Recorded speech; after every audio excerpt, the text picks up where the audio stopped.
Salam Rahayu para jiwa, kembali bersama saya Dr. W. Mustika dalam Renungan Rumah Semesta. Semoga bermanfaat.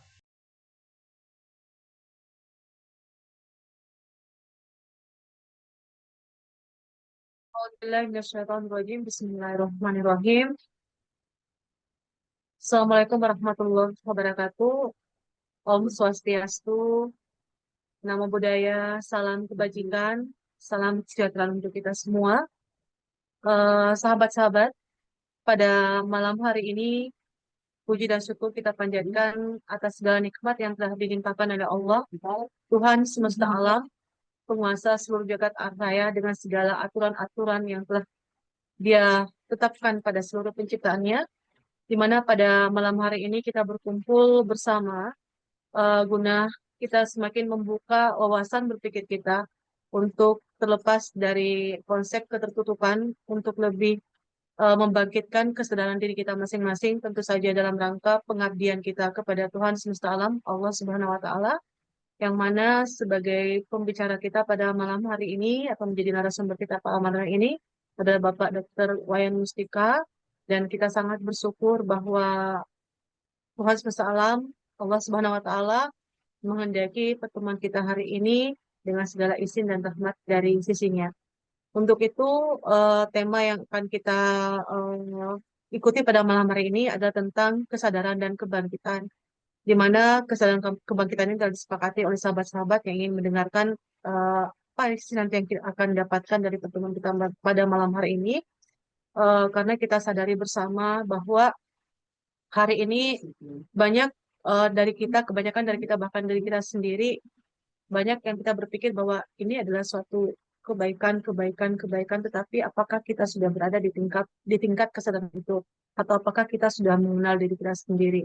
Begitu pula dengan tentang konsep-konsep tentang kebangkitan yang hari ini banyak sekali wacana-wacana tentang kebangkitan itu dengan berbagai macam sudut pandang. Tentu saja kebangkitan peradaban manusia untuk menempuh kehidupan yang lebih baik dari gelap kepada terang. Untuk itu kami persilakan kepada Bapak Dr. Wayan Mustika untuk dapat memberikan kepada kami semua pencerahan dari apa yang telah Tuhan semesta alam, Allah Subhanahu wa Ta'ala, wahyukan kepada Bapak selama Bapak menempuh perjalanan uh, di kehidupan ini. Kami persilakan kepada Bapak. Baik, terima kasih Mbak Nur. Assalamualaikum warahmatullahi wabarakatuh. Semoga Bapak Ibu semua yang saya jumpai pada malam hari ini lewat ruang Zoom, ruang webinar internal ini, kemudian bisa menjadi bermanfaat bagi kita. Karena sebagaimana diajarkan bahwa sebaik-baiknya manusia adalah ia yang bisa bermanfaat bagi kehidupannya. Sehingga kalau kita berbicara tentang kata bermanfaat, manfaat juga ada artinya guna, maka di situ kemudian kita harus belajar menemukan guna. Guna itu artinya ilmu.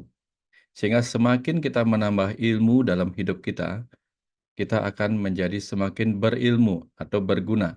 Apalagi setelah ilmunya banyak, gunanya banyak, lalu digunakan memberi manfaat bagi kehidupan, maka kita adalah insan-insan yang berguna bagi kehidupan ini. Memberi manfaat bagi kehidupan ini, apalagi jika manfaatnya baik bagi kehidupan, menjadi rahmat bagi kehidupan, disitulah kita menjadi makhluk yang menjadi rahmat dalil alamin. Ya, jadi sebenarnya yang terpenting ketika kita berbicara tentang ilmu adalah ilmu tentang diri kita sendiri. Ini yang jarang kita mau pelajari.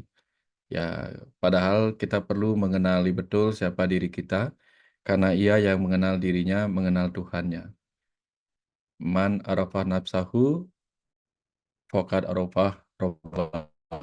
Sehingga ketika kita mengenal rahasia diri kita akan mengenal rahasia semesta, rahasia Tuhan. Sebagaimana sering diucapkan, yaitu al-insan siri wa anasiruhu. Nah, dari sini kemudian kita perlu mempelajari diri kita lapis demi lapis.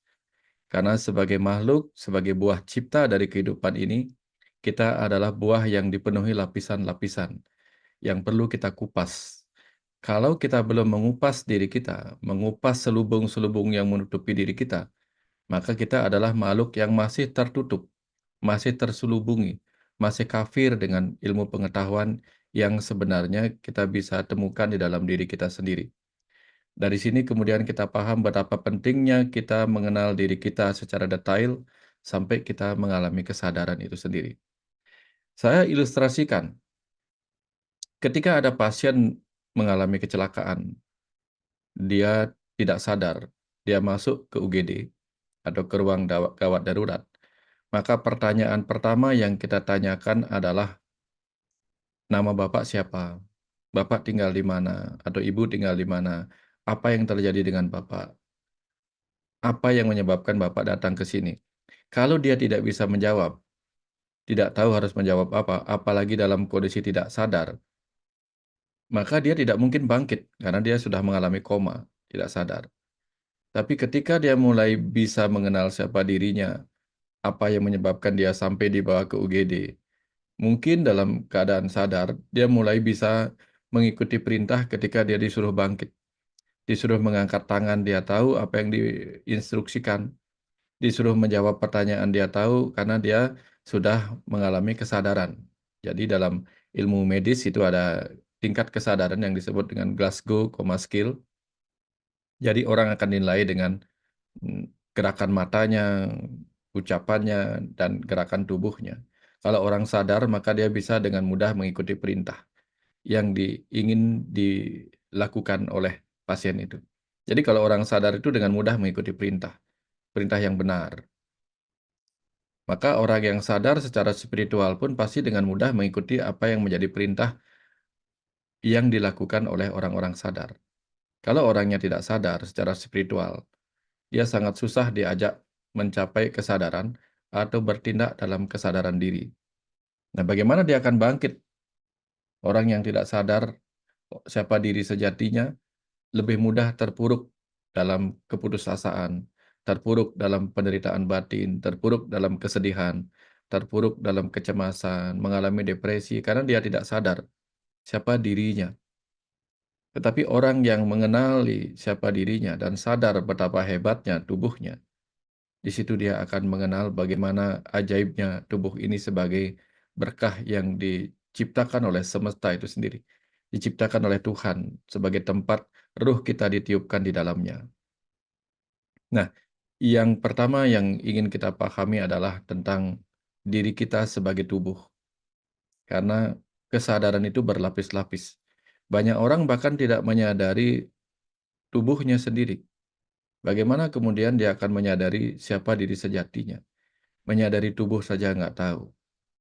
Sehingga banyak orang yang tidak sadar seperti apa tubuh fisiknya, bahkan tidak tahu bagaimana memilih makanan, memilih minuman, memilih udara, memilih istirahat, dan sebagainya.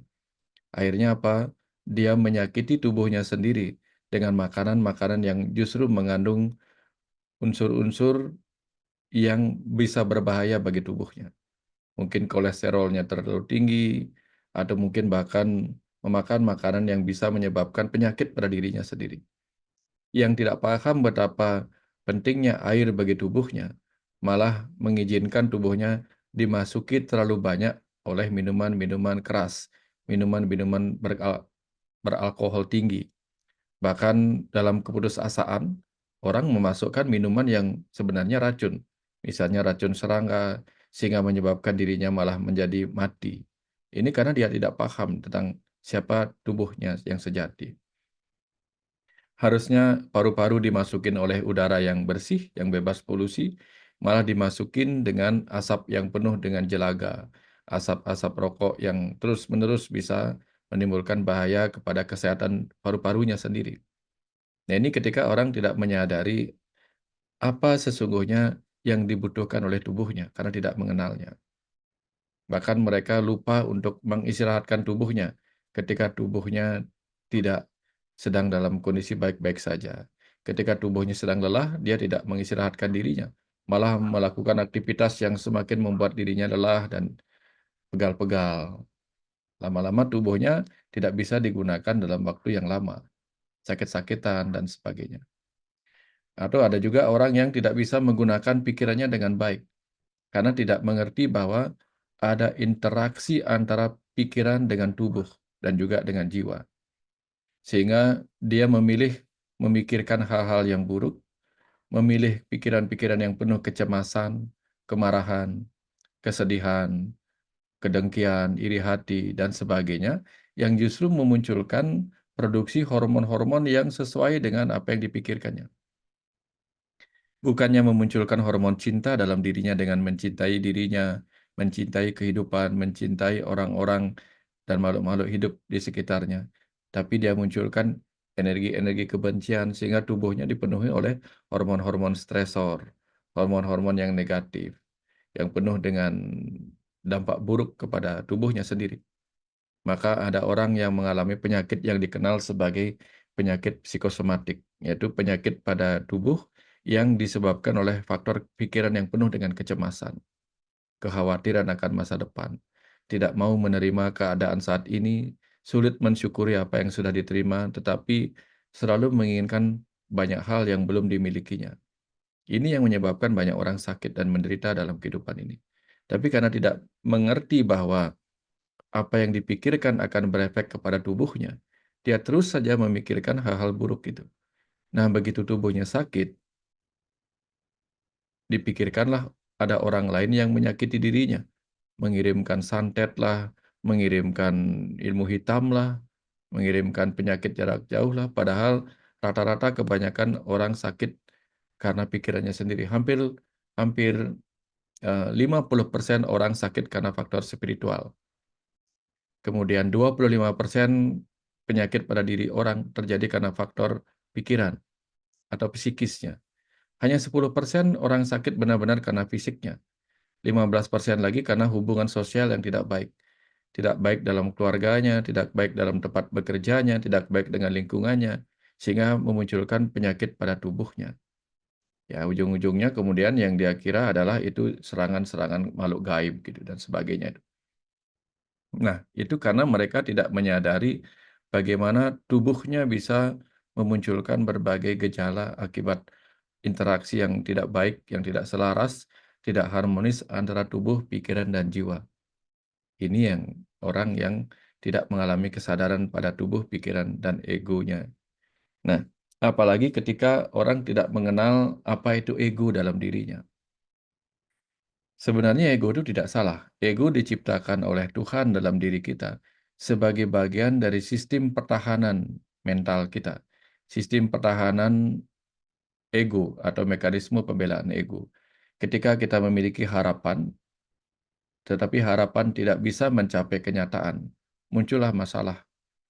Nah, ketika kita merasa sesuatu keadaan adalah masalah bagi kita, di situ kemudian muncul reaksi ego berupa fight atau perlawanan, atau fight atau menghindar. Kalau menghindarnya parah, ini yang sering terjadi pada orang-orang yang bunuh diri. Kalau menghindarnya cukup sederhana, mungkin dia cuma menjauh saja dari orang-orang atau keadaan yang dia anggap membuat dirinya stres. Ada yang lari dengan dari kehidupan masalah kehidupannya dengan mendekat kepada minum-minuman keras, ya. Ada yang mencoba menjauh dengan menghindari orang-orang, jadi dia menyepi, tidak mau bergaul, ada yang seperti itu. Ada juga orang yang melakukan fight atau perlawanan dengan cara yang salah. Dia melawan kemiskinannya dengan cara apa? Pinjam sana, pinjam sini, utang sana, utang sini. Ikut pinjam online, pinjaman online, dan bahkan terjerat di dalamnya. Atau bahkan melarikan dari kemiskinan itu dengan berjudi. Dia melawan dengan berjudi dengan harapan judi itu bisa mengubah dirinya menjadi kaya dalam tempo yang singkat. Nah, ini bentuk-bentuk fight atau perlawanan yang kerap kali keliru karena berharap pada keajaiban seperti itu. Ada juga orang yang melakukan perlawanan dengan cara yang benar, yaitu dengan bekerja keras, kemudian tekun mengumpulkan rezeki, rajin dari bangun pagi sampai malam, tekun bekerja mengumpulkan rezeki. Nah, ini reaksi ego yang bagus, reaksi ego yang melakukan perlawanan dengan cara yang benar terhadap kehidupan ini. Nah, jadi orang-orang yang seperti ini akan mudah bangkit dari keterpurukan.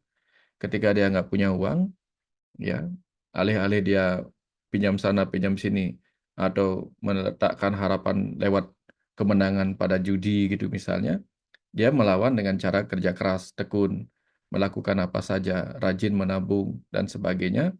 Itu adalah bentuk-bentuk perlawanan orang-orang yang sadar bahwa dirinya memiliki kemampuan menggunakan energi dengan sebaik-baiknya, agar dengan energi itu dia bekerja dan menghasilkan materi atau uang yang bisa memenuhi kebutuhan tubuhnya, kebutuhan hidupnya. Ini orang-orang yang hebat. Nah, ini kesadaran tubuh, kesadaran pikiran, kesadaran ego. Nah, di tingkat kesadaran jiwa, orang yang sudah mengenal siapa diri sejatinya, bahwa dia hanyalah ruh yang dihembuskan ke dalam tubuh yang ditempati saat ini, akan mengerti betapa pentingnya kita menggunakan tubuh ini sebagai kendaraan untuk dipakai melewati perjalanan hidup ini, agar bisa menuju ke tempat yang diharapkan, yaitu tempat yang memberi kebahagiaan kepada sang ruh setelah kita meninggalkan kehidupan ini. Nah, inilah pentingnya kenapa kita harus mengerti bahwa diri sejati kita adalah percikan Tuhan atau ruh yang ditiupkan ke dalam tubuh ini sebagai sebuah berkah. Sehingga orang-orang yang sadar akan hal ini akan sangat menghargai, sangat menghormati tubuh yang dia tempati saat ini sebagai sebuah berkah. Karena dalam ajaran reinkarnasi, kutiupkan, kubangkitkan, kutiup, kumatikan, dan seterusnya dalam surat Al-Baqarah itu menandakan bahwa tubuh ini adalah berkah yang luar biasa yang diberikan oleh Tuhan kepada ruh kita. Karena ada ruh-ruh yang ditiupkan kepada tubuh yang menderita.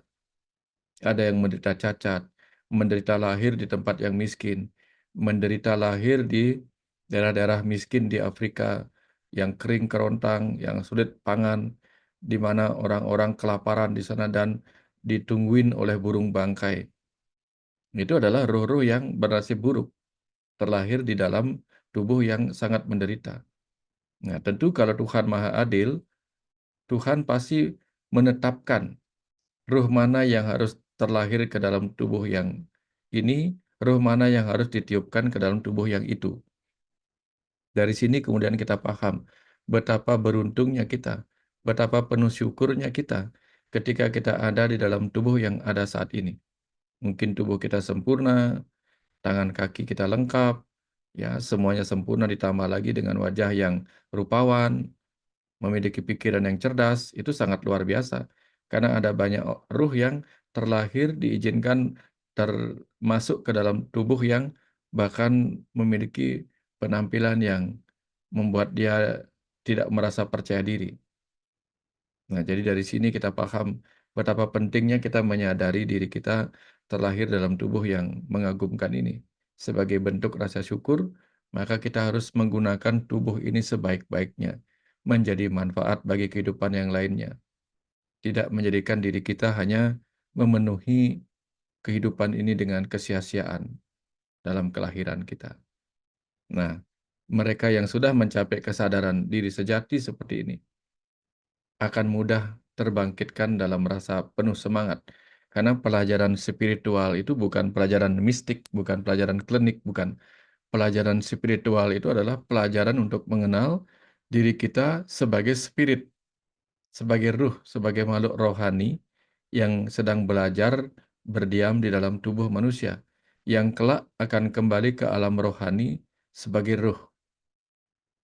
Kalau kita tidak sadar hal itu, maka kita tidak akan belajar bagaimana menggunakan tubuh ini sebaik-baiknya untuk memberi manfaat bagi kehidupan ini.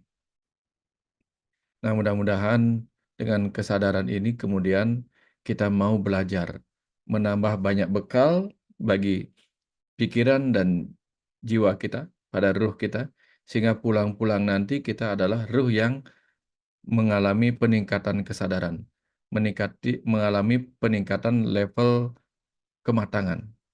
Sebagai roh-roh yang dewasa, tentu di kemudian waktu kita akan dihembuskan kembali ke dalam tubuh yang baru yang lebih berkualitas dibandingkan yang hari ini.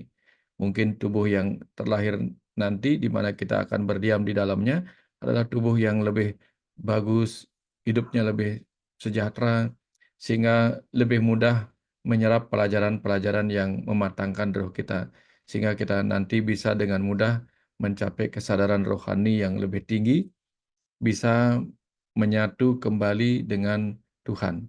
Sebagaimana sering diungkapkan dalam doa, Innalillahi wa inna ilaihi raji'un, ya, kita bisa kembali kepada Tuhan dengan syarat kita mengalami kesadaran Tuhan itu sendiri melalui pembelajaran-pembelajaran kita di kehidupan ini. Itu sebabnya sangat disarankan untuk tidak tertutup pada pelajaran-pelajaran yang membuat kita semakin bertumbuh matang dalam pengetahuan dan kesadaran. Semakin tebal kita menutup diri kita, semakin kuat kita menutup diri kita, semakin kafirlah kita sesungguhnya.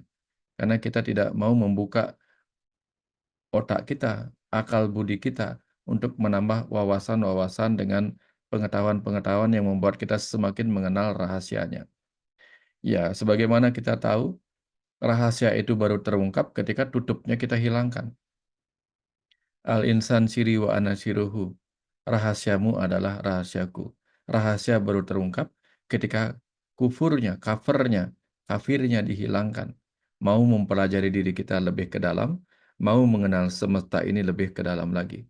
Sehingga orang yang bisa membaca, bisa ikro, bisa mengenal setiap makna yang ada dalam dirinya sendiri, mengenal makna-makna yang ada di perjalanan kehidupannya, itu akan mendapatkan bekal pemahaman yang semakin lama semakin kaya.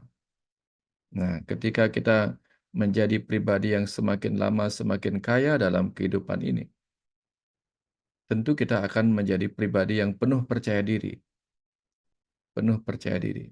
Karena kita penuh percaya diri, maka kita bisa menuntun diri kita sendiri, mengarahkan perjalanan hidup kita sendiri menuju apa yang kita cita-citakan sebagai visi dan misi kelahiran kita di bumi ini. Sehingga kehidupan ini tidak sia-sia kita lalui tanpa kepulangan yang penuh penderitaan.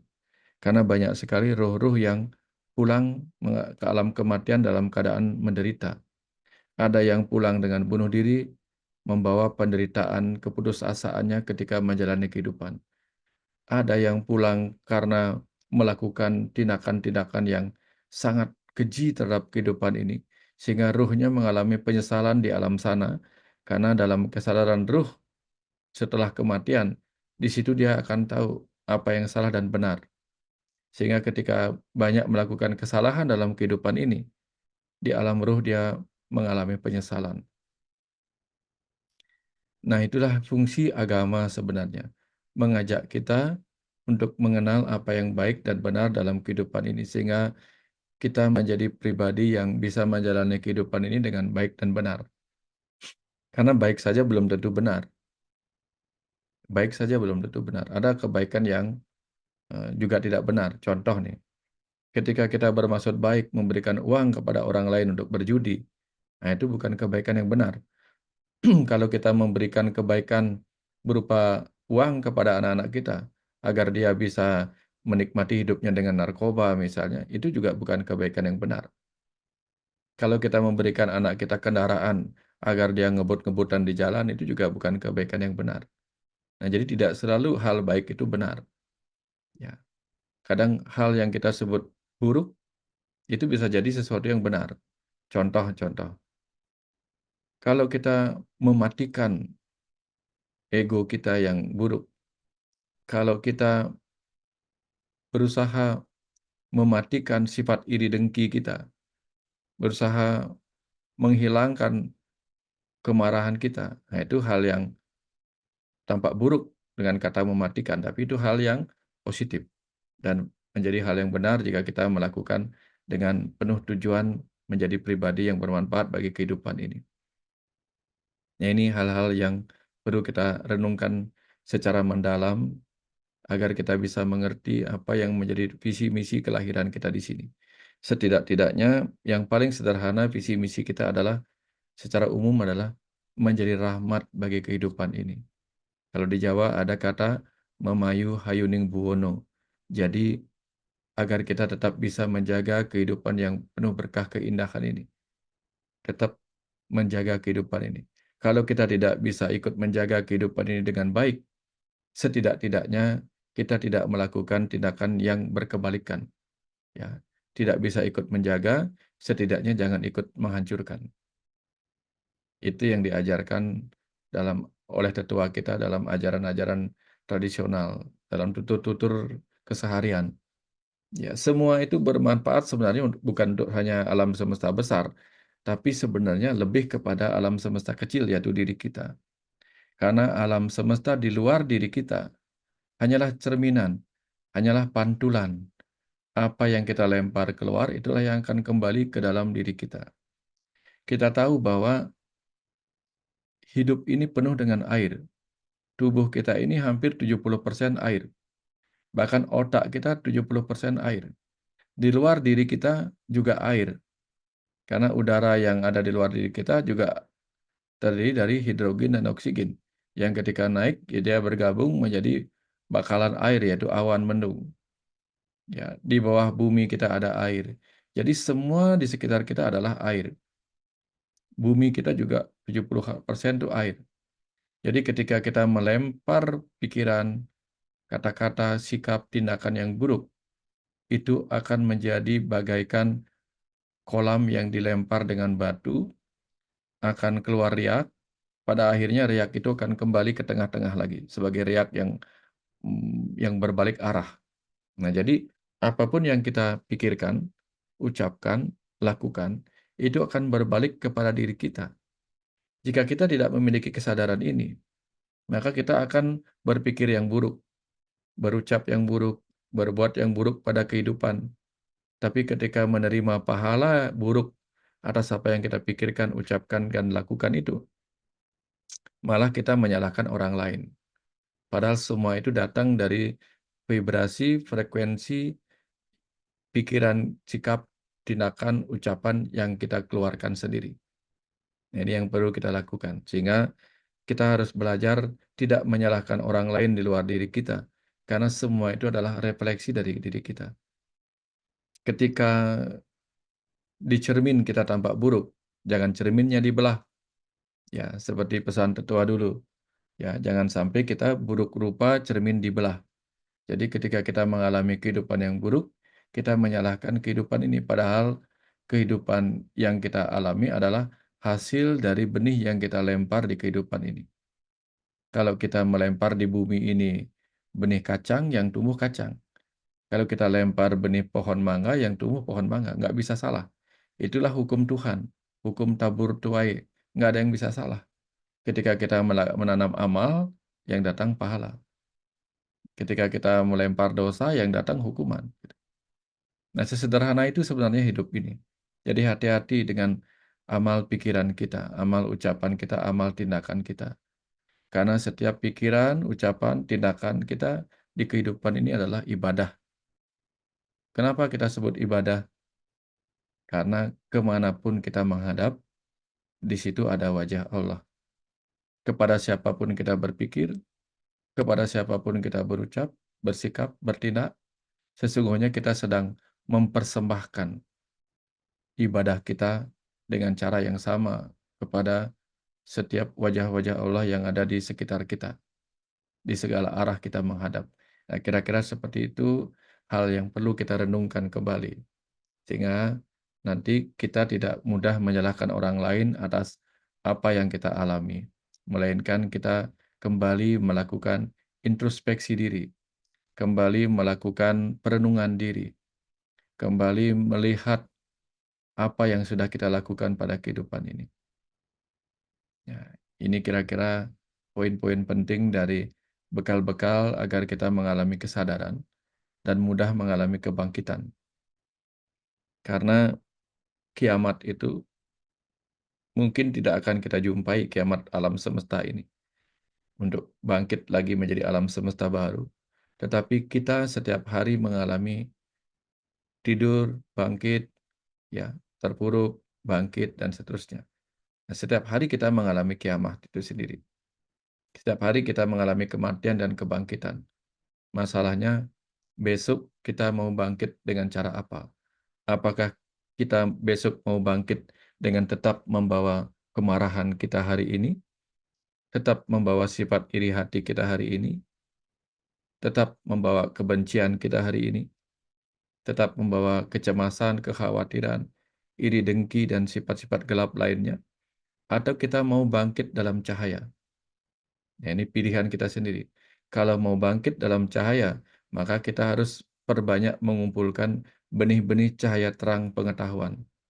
Sehingga besok kita terlahir menjadi pribadi yang penuh cahaya, nur, dan bisa memberi welas asih pada kehidupan. Itulah nur asih. Kita menjadi makhluk cahaya yang menjadi pribadi yang penuh welas asih pada kehidupan ini. Kira-kira sampai di situ dulu bahan obrolan kita supaya nggak terlalu lama nanti, mungkin waktu kita 1,5 jam gitu. Nanti kita perbanyak lewat diskusi, Mbak Nur. Nah, kira-kira seperti itu, Mbak Nur. Kalau ada yang ingin disampaikan, saya sederhanakan dulu apa yang saya sampaikan ini, nanti silakan lanjutkan dengan diskusi. Kalau ada yang mau ditanyakan, silakan. Makasih banyak Bapak Dr. Wayan. Di sini ada suatu hal yang mungkin sebelum saya lemparkan kepada saudara-saudara kami yang berkumpul di tempat ini, saya sempat membaca buku Bapak juga tentang Tuhan segala agama, di mana pada halaman ke-17 itu saya kan Bapak pernah mengatakan coba selaraskan dengan ayat-ayat di dalam Al-Quran. Nah, saya dapat di halaman 17 pada bagian paragraf terakhir yang bunyinya seperti ini. Dalam sudut pandang mereka yang telah bijaksana memahami kesemestaan, bahkan tak akan ada baginya pengetahuan di masa lalu yang salah. Tidak juga ada pengetahuan di masa kini ataupun di masa depan yang keliru dan layak dihindari. Semua pengetahuan berasal dari kebenaran dan sedang berjalan kembali menuju kebenaran sempurnanya. Di paragraf ini saya mendapat suatu gambaran pemikiran bahwa paragraf di halaman ke-17 sampai 18 ini ternyata ini berbicara tentang kebangkitan itu sendiri yang selama ini menjadi pertanyaan saya, Pak, karena yang saya dapatkan dalam perjalanan kehidupan ini, beberapa konsep tentang kebangkitan itu termasuk juga kebangkitan peradaban manusia, di mana dengan diutusnya utusan-utusan per 1.500 tahun, kurang lebih seperti itu, perhitungan waktu itu yang saya dapatkan. Tetapi ternyata setelah saya buka paragraf ini, terus saya ingat di Quran Surah Al-A'raf ayat 57 yang bunyinya selaras dengan apa yang Bapak tulis di buku ini, yang berbunyi seperti ini. Bismillahirrahmanirrahim. Dialah yang meniupkan angin sebagai pembawa kabar gembira mendahului kedatangan rahmatnya. Sehingga apabila angin itu membawa awan mendung, kami halau ke suatu daerah yang tandus. Lalu kami turunkan hujan di daerah itu. Kemudian kami tumbuhkan dengan hujan itu berbagai macam buah-buahan. Seperti itulah kami membangkitkan orang yang telah mati. Mudah-mudahan kamu mengambil pelajaran. Nah, dari yang saya lihat di ayat ini, di sini Allah, Tuhan semesta alam, hendak berpesan kepada kita semua bahwa kebangkitan yang selama ini ingin kita tuju sebenarnya itu berasal dari kebenaran-kebenaran itu sendiri. Karena di sini ada yang saya notice bahwa Allah menurunkan hujan untuk menemukan berbagai macam buah-buahan. Saya kan pernah berdiskusi dengan Bapak bahwa buah-buahan itu kan buah pikiran itu sendiri, bukan buah-buahan secara fisik yang ada di muka bumi, tapi seperti itulah Tuhan melakukan permisalan. Mungkin Bapak bisa memberikan gambaran tentang bagaimana sih konsep yang saya dapat hari ini. Ternyata ada kebangkitan per 1.500 tahun, karena ada juga perhitungan masa di dalam kitab-kitab yang saya baca, bahwa ada 6 masa, kebangkitan dalam 6 masa, sampai hari ke-7, terus setiap satu hari itu sama dengan 100 tahun, bahkan kadang Tuhan berfirman bahwa satu hari itu bisa 1.000 tahun. Ini yang menjadi pemikiran kami bersama juga di tempat ini, Pak. Mohon untuk pencerahannya. Iya, iya, Mbak Nur, bagus sekali pertanyaannya. Dan bagus sekali ayat yang disampaikan itu bahwa ketika tiba saatnya, maka tempat yang kering itu akan disuburkan setidak-tidaknya. Baru kemudian benih-benih buah akan dimasukkan sehingga di sana tumbuhlah pohon-pohon yang semakin lebat dan semakin memberi manfaat bagi kehidupan ini. Makna yang sama adalah kapan murid siap, saat itu guru datang. Nah, ketika benih-benih cahaya pengetahuan, benih-benih pohon pengetahuan itu akan ditumbuh suburkan di dalam diri seseorang, di dalam diri umat manusia, maka dibuatlah mereka merindukan merindukan kesuburan itu. Artinya, seperti tanah gersang yang merindukan air. Mereka kehausan. Jadi ada saat di mana manusia-manusia akan mengalami kehausan akan ilmu pengetahuan. Sehingga ketika tiba saatnya mereka haus pada ilmu pengetahuan, mereka akan mulai mempertanyakan banyak hal. Ya, seperti halnya tubuh yang lapar ingin makanan, pikiran dan jiwa yang haus pada pengetahuan akan mempertanyakan banyak hal. Dengan mempertanyakan banyak hal, pertama tentu kalau kita misalnya nih, ketika kita mau makan, tentu pertama yang disarankan adalah kita minum dulu. Ya, minum dulu sedikit, baru kemudian memasukkan makanan. Hal yang sama terjadi pada pikiran kita. Maka kita akan dialirkan, ya, dialirkan keinginan untuk bertanya, dialirkan rasa penasaran, sehingga setelah dialirkan rasa penasaran, kita menjadi murid yang siap untuk ditanami pengetahuan, benih-benih pengetahuan. Seperti gurun pasir yang telah dialirin air dan menjadi basah, menjadi siap untuk menerima jatuhnya benih-benih pohon buah, buah karya, buah pikiran, buah hati, dan sebagainya, buah pemikiran. Nah, seperti itulah jiwa-jiwa yang mulai terpanggil untuk menyadari siapa dirinya, akan mulai bertanya-tanya, apa sih yang aku cari dalam kehidupan ini? Nah, disitulah kemudian dia mendapatkan aliran air cinta kasih dari semesta ini, aliran cinta kasih berupa pengetahuan. Karena Tuhan adalah sumber pengetahuan itu sendiri. Ketika sumber pengetahuan mengalirkan berkah, maka dia tentu mengalirkan berkahnya berupa pengetahuan, karena dia sumber pengetahuan. Nah, inilah saat di mana kemudian suatu ketika saya sendiri setelah sekian lama 13 tahun dialirkan pengetahuan sejak tahun 2001. 13 tahun dialirkan pengetahuan. Disitulah kemudian bunga jatuh di depan saya sebanyak 3 kali. Dan pada kejatuhan bunga yang ketiga kalinya, itu bunga alamanda, disitulah baru tiba-tiba semesta itu seperti bicara pada bunga alamanda yang jatuh ketiga kalinya. Inilah aku, kecerdasan semesta tak terbatas yang mengisi ruang kosong itu. Nah, dari situlah kemudian saya baru paham Tuhan bukan sebagai siapa, melainkan sebagai apa, yaitu sebagai kecerdasan semesta tak terbatas. Apakah dengan mudah saya mencapai jawaban itu ketika melihat bunga jatuh? Tidak.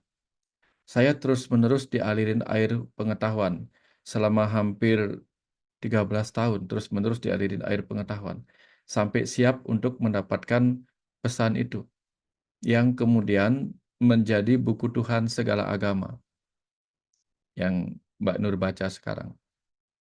Tapi itu bukan berhenti. Itu baru di awal saja saya diberikan apa itu Tuhan, itu sebagai kecerdasan semesta tak terbatas. Setahun kemudian baru saya dikasih lagi lebih detailnya, yang kemudian menjadi kunci dari semua pemahaman saya tentang kehidupan dan semesta ini. Di situ kemudian dikasih tahu bahwa akulah kecerdasan semesta tak terbatas yang menunjukkan kemampuanku sebagai sang pencipta, lalu bermanifestasi menjadi energi semesta. Dari energi semesta yang merupakan kemampuanku itulah yang kemudian memampat menjadi materi semesta ini. Nah, dari materi semesta inilah kemudian tercipta segala alam material yang kita lihat. Planet, matahari, bintang, bulan, berbagai benda yang ada kemudian di hadapan kita. Yang bisa kita lihat, yang bisa kita sentuh sebagai wujud-wujud material. Itulah dia, wujud dari kecerdasan semesta tak terbatas. Walaupun wujud ini tampak nyata, namun setiap wujud yang kita lihat ini sesungguhnya 99,99999% adalah ruang kosong. Karena itulah hakikat setiap atom. Atom-atom yang berkumpul menjadi debu-debu, yang berkumpul menjadi batu, menjadi bumi, berbagai hal yang kita lihat. Ini sebenarnya 99,99% ruang kosong. Makanya hidup ini disebut hidup alam maya atau maya pada. Karena tubuh kita yang tampak besar sekarang ini Nanti begitu tiba saatnya dia dilebur, tinggal mungkin seonggok debu saja. Ya, dari debu kembali ke debu, dari air kembali ke air. Nah, kira-kira seperti itu. Semua kembali tidak ada. Karena memang kita berasal dari ketiadaan.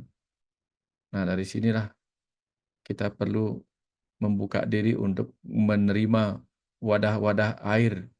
Kalau bumi, kalau gurun pasir tidak mau menerima air yang dijatuhkan dari langit, kalau dia tertutup, dia tidak akan mendapatkan apa-apa. Bayangkan kalau kita punya rumah, rumahnya ditutup sepenuhnya dengan plastik. Mungkin air akan mengalir begitu saja, nggak ada yang masuk ke tanah dan tidak menjadikan tanahnya subur. Karena dia tertutup atau cover atau kufur. Nah, ini sebabnya kita tidak diizinkan untuk menjadi kufur atau kafir, agar kita siap menjadi wadah yang menerima aliran-aliran pengetahuan yang diturunkan oleh semesta ini kepada kita dari zaman ke zaman yang terus-menerus mengalir. Kira-kira seperti itu tambahannya, Mbak Nur. Mudah-mudahan bisa dipahami. Ya. Pasti Pak. Jadi esensi kebangkitan itu dia akan terus mengalir ya Pak. Ini ada resen sahabat kita Kurniawan. Kami persilakan untuk Kurniawan. Silakan. Baik, terima kasih kesempatannya Bunda Asti dan juga pemateri kita yang memberikan kita ujangan membuka cakrawala nalar kita terhadap memaknai suatu konsep kehidupan yang itu sebagai objektif kebenaran.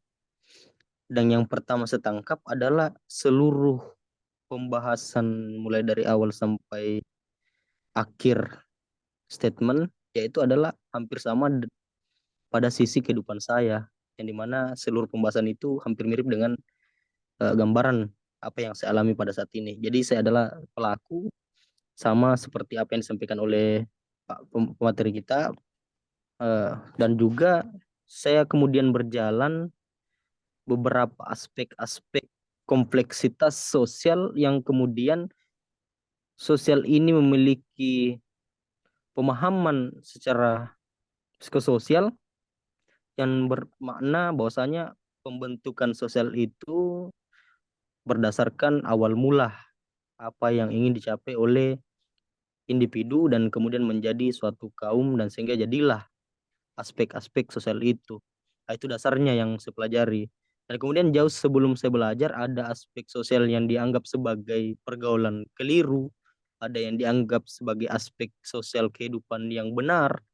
Namun jauh saya melangkah, saya tidak pernah mendapat sebuah konsep kehidupan yang benar secara uh, circle itu tadi yang saya dapatkan secara kebenaran di dalam memaknai kehidupan ini. Karena kan kenapa? Ada suatu makna kata yang dianggap sebagai hal yang bijak dan hal yang bajik. Nah, tentu bajik itu adalah perilaku kita, bijak itu adalah bagaimana kemudian aksi kita terhadap mereaksikan sesuatu hal.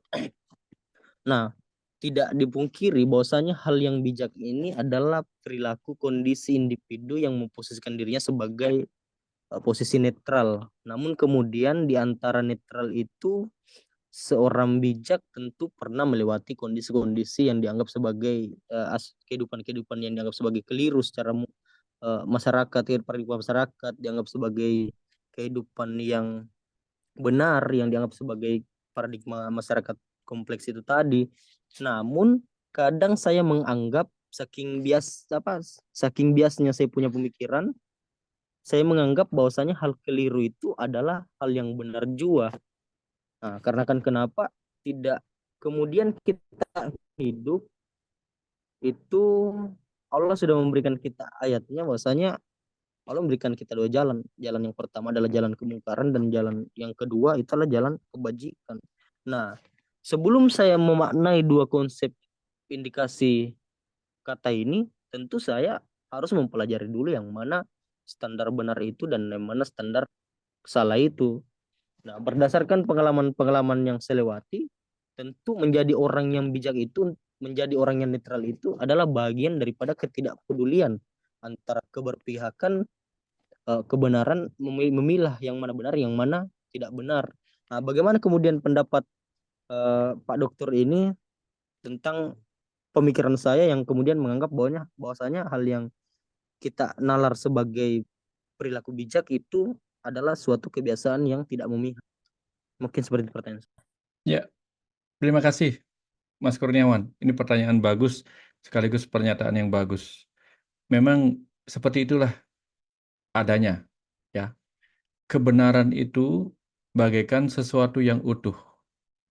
Begitu jatuh ke bumi, dia bagaikan kepingan-kepingan puzzle, puzzle-puzzle kebenaran. Nah, puzzle-puzzle kebenaran itulah yang kemudian menjadi apa yang kita sebut sebagai pembenaran. Kalau ada orang yang memegang satu puzzle dan menganggap itu kebenaran, maka dia tidak mendapatkan kebenaran yang utuh. Walaupun dia memang memegang keping kebenaran, yang kemudian kita sebut pembenaran. Pembenaran masing-masing orang itu akan dianggap salah oleh orang lain. Padahal itu hanyalah keping kebenaran. Contoh misalnya, ada angka 6, bagi orang yang melihat di sisi yang lain, itu adalah angka yang salah. Karena orang lain melihatnya angka 9. Yang melihat dengan angka 6 akan mengatakan bahwa orang yang melihat di angka 9 itu adalah orang yang salah.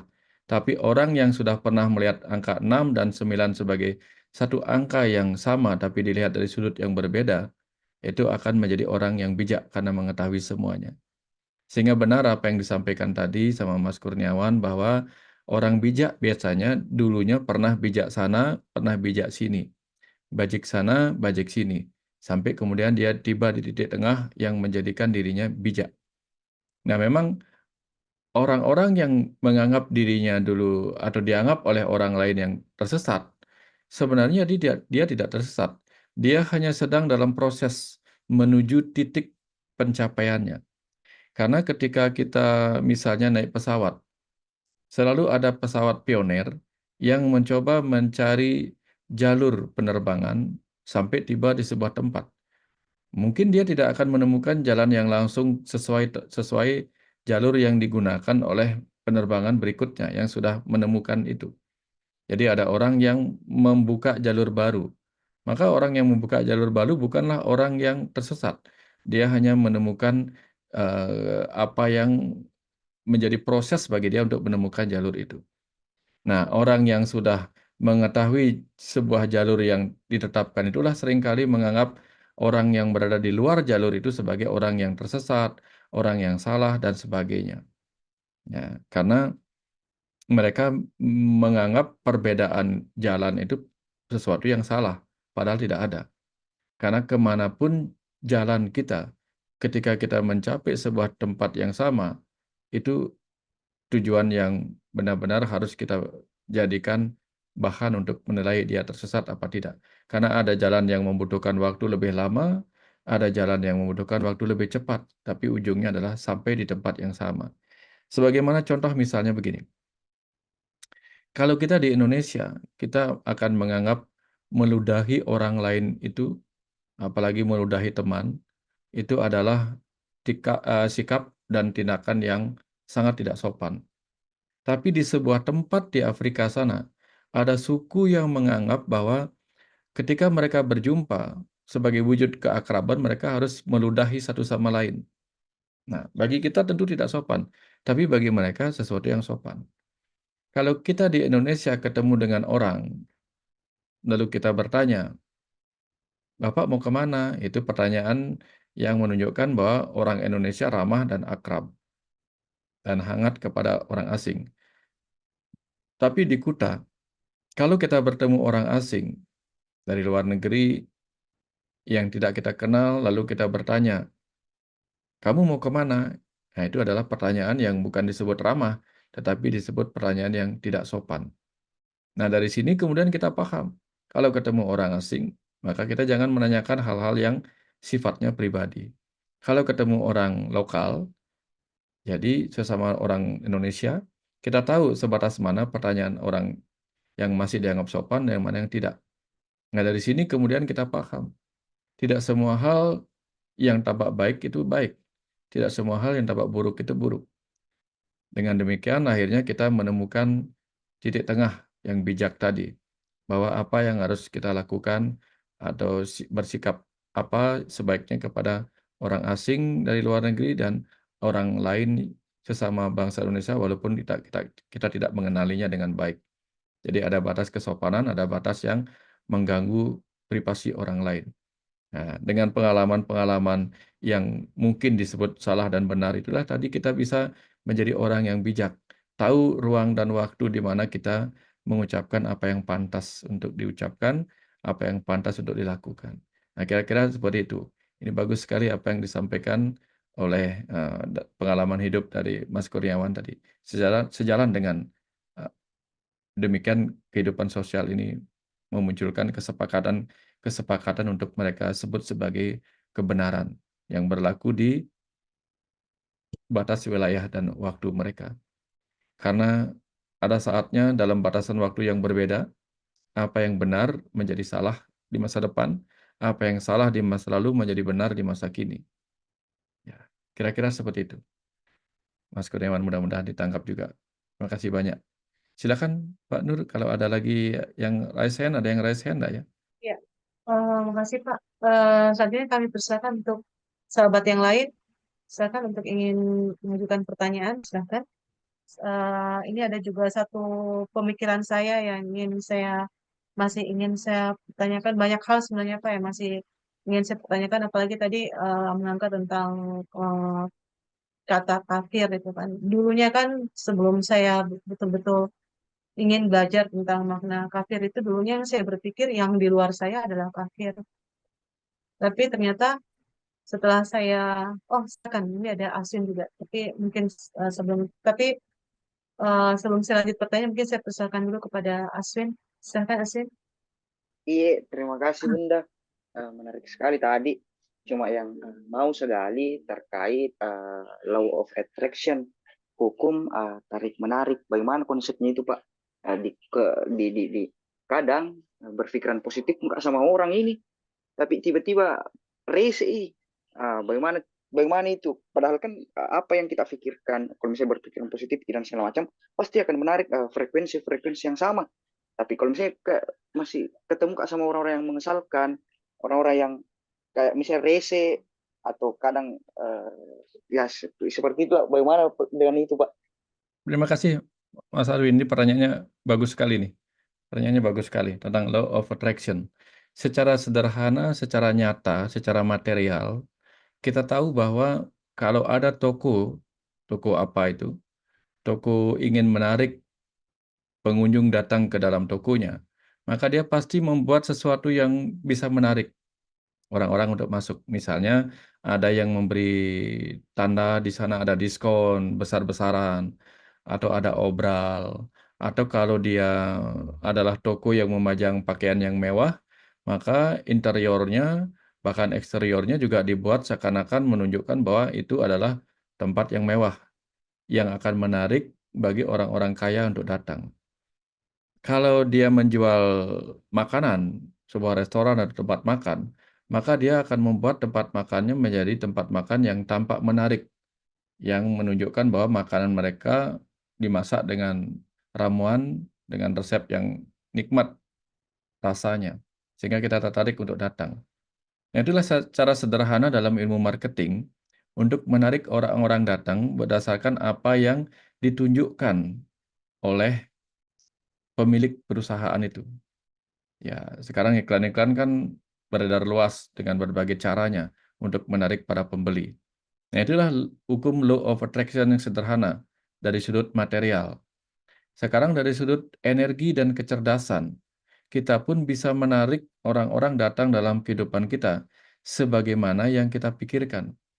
Kalau kita selalu berpikir buruk, berpikir negatif, maka yang datang ke dalam kehidupan kita juga orang-orang yang memiliki frekuensi yang sama.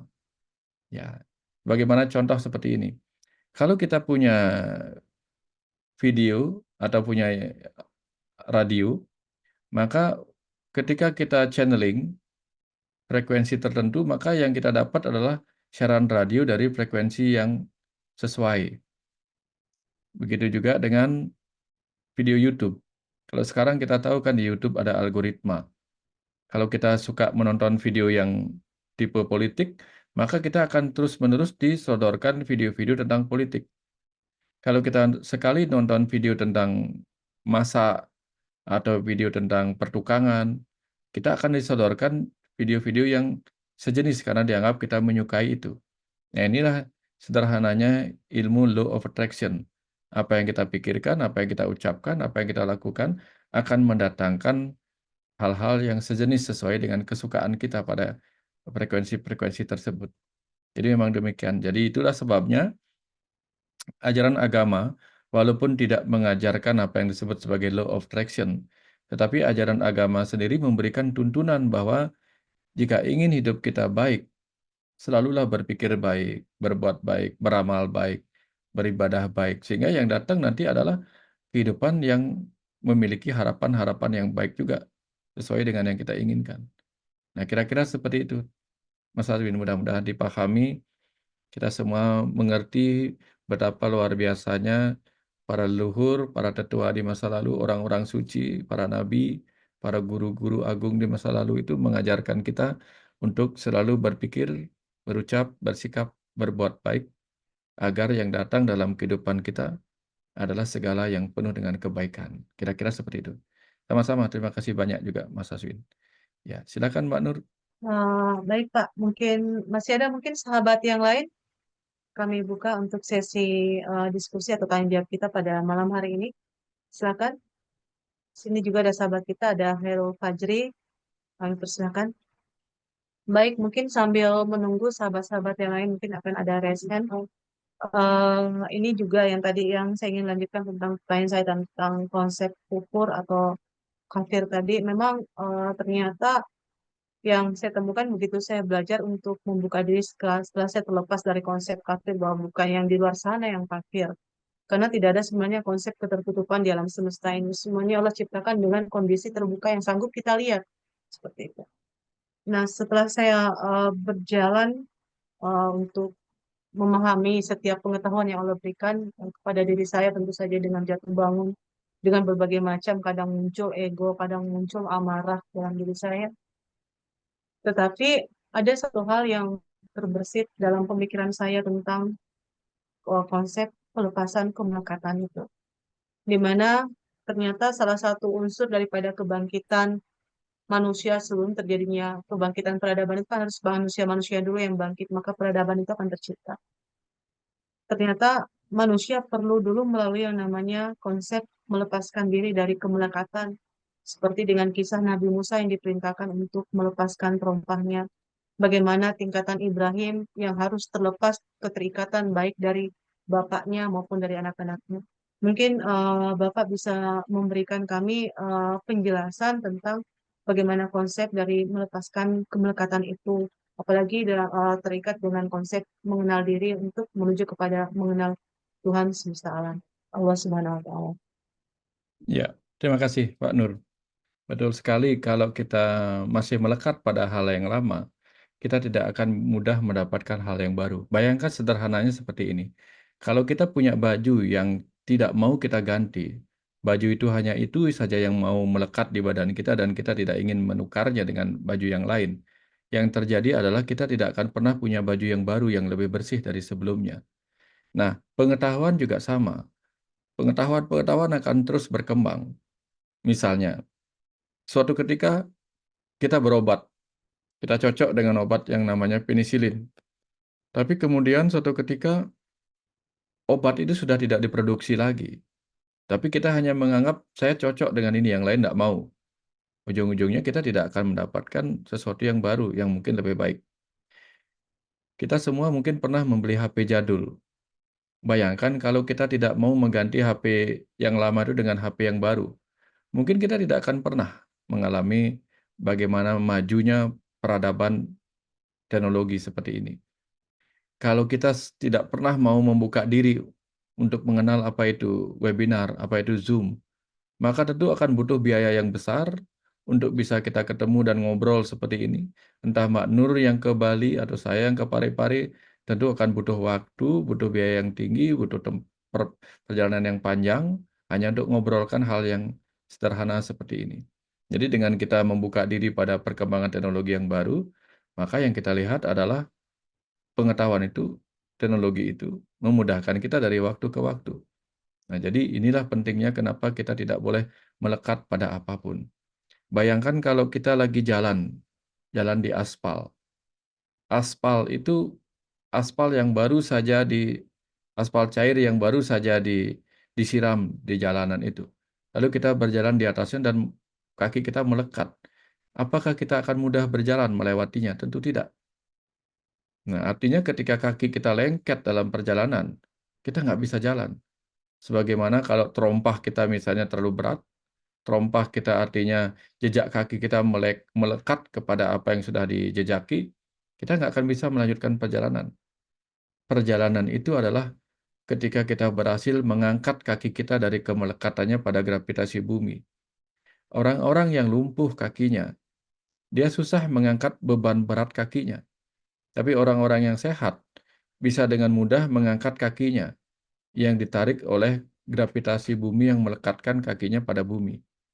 Ini contoh bagaimana kalau kita bisa melepaskan kemelekatan kaki kita pada bumi, kita bisa melangkah. Kalau memperhatikan cecak, misalnya cecak atau binatang yang merayap di dinding, kaki-kakinya itu mengandung sebuah alat vakum. Kalau pernah melihat alat yang dipakai untuk mengangkat kaca, itu ada tekanan udara di dalamnya. Yang pernah lihat ya Pak Nur ya?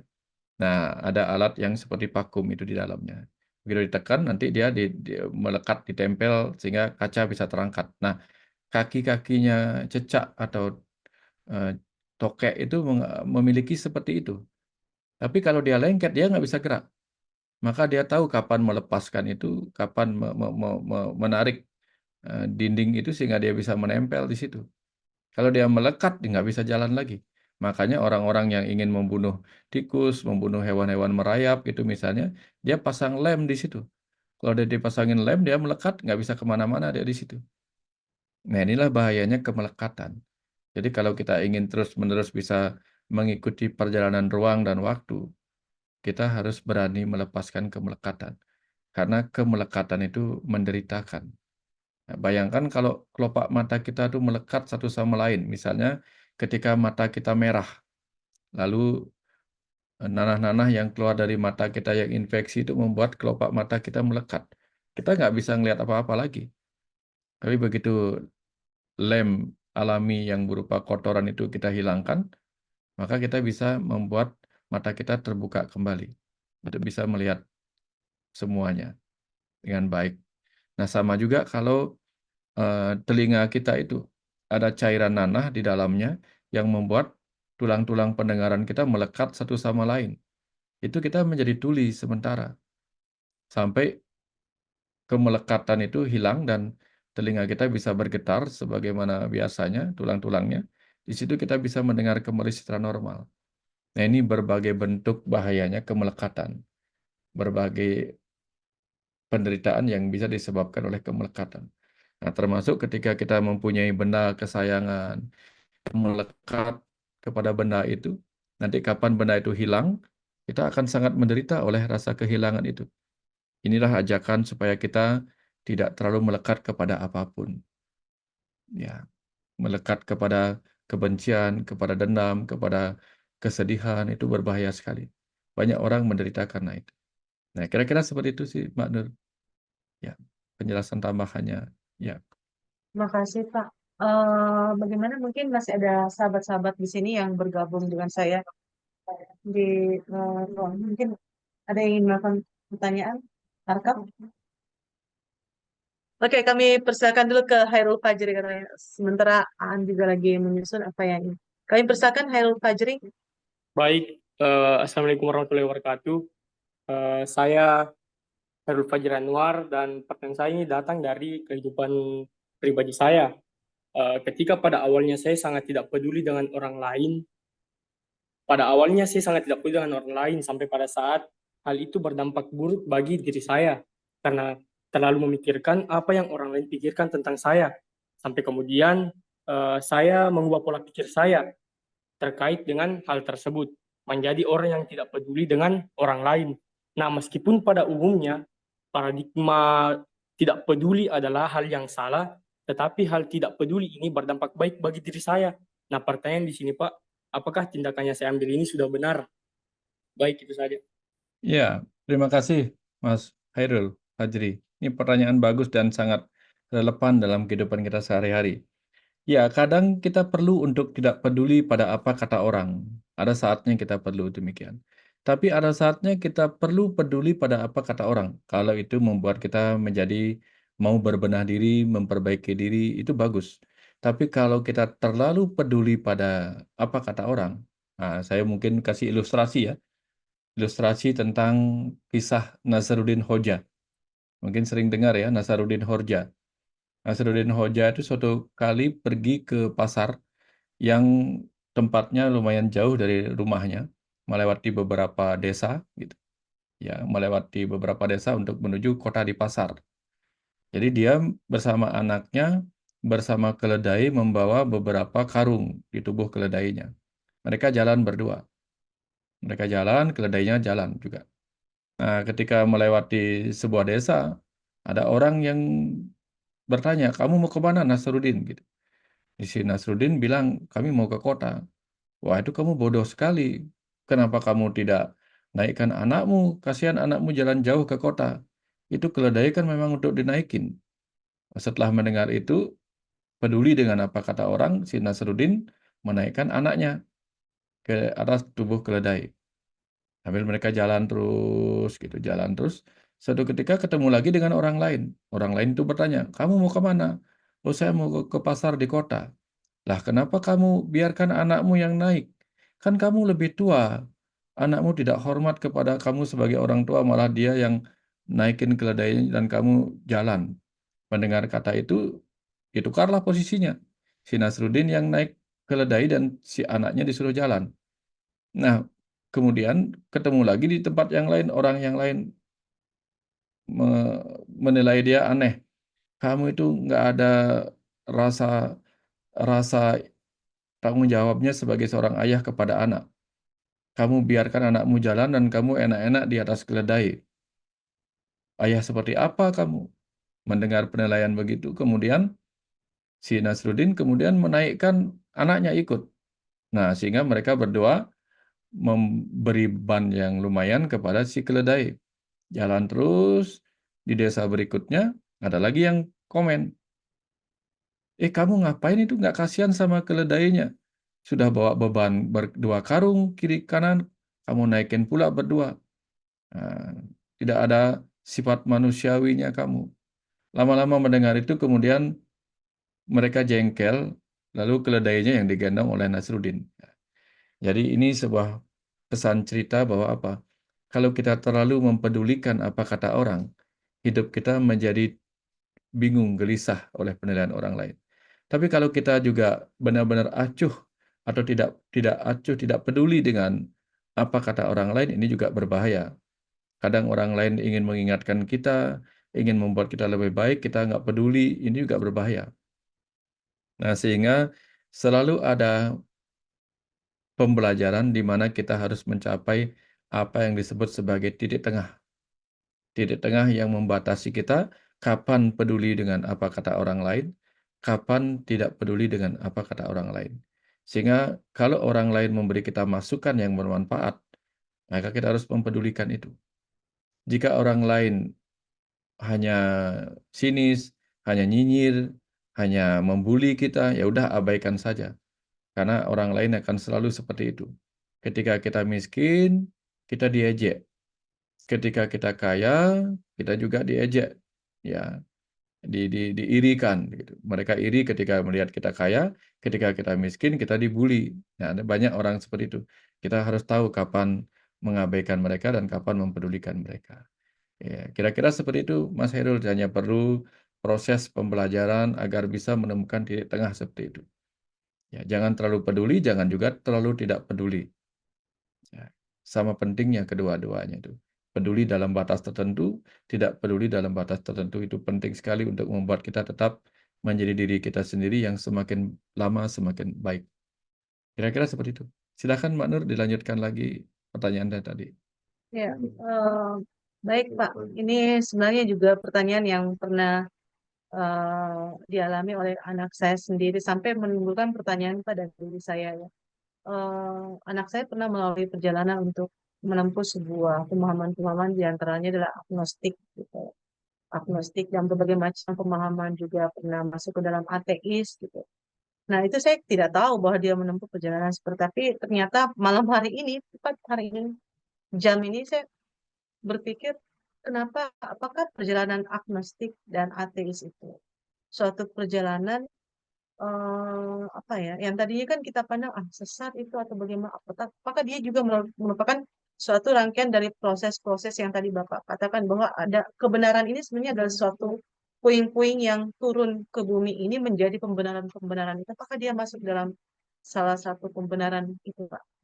Mohon untuk pencerahannya. Ya, terima kasih Mbak Nur, ini pertanyaannya bagus. Saya jadi teringat dengan kisah seekor serigala nih Mbak Nur. Serigala itu kelaparan sekali, sangat lapar dia. Suatu ketika dia lewat di sebuah eh, ladang gitu. Di sana ada sesuatu yang bisa dia makan. Tapi makanan itu tempatnya terlalu tinggi. Dia mencoba melompat, melompat berkali-kali, tidak bisa menangkap buah yang bisa dimakan itu. Ya, lama-lama kemudian serigala itu mengatakan, ini buah ini jelek, ini bisa meracuni saya. Nah, itu contoh bagaimana ketika dia tidak berhasil mendapatkan apa yang dia inginkan, dia kemudian menganggap buah itu jelek. Ya, ada juga kadang kita misalnya pernah mengalami rasa putus asa. Ketika kita sakit, kita mencoba berbagai obat, lalu kita tidak bisa sembuh-sembuh juga oleh obat itu. Sampai kemudian kita menjadi malas berobat dan menganggap segala obat tidak ada gunanya. Nah, hal yang sama terjadi ketika kita mengalami sebuah pencarian. Pencarian jati diri, pencarian pemahaman terhadap kehidupan melalui ajaran agama.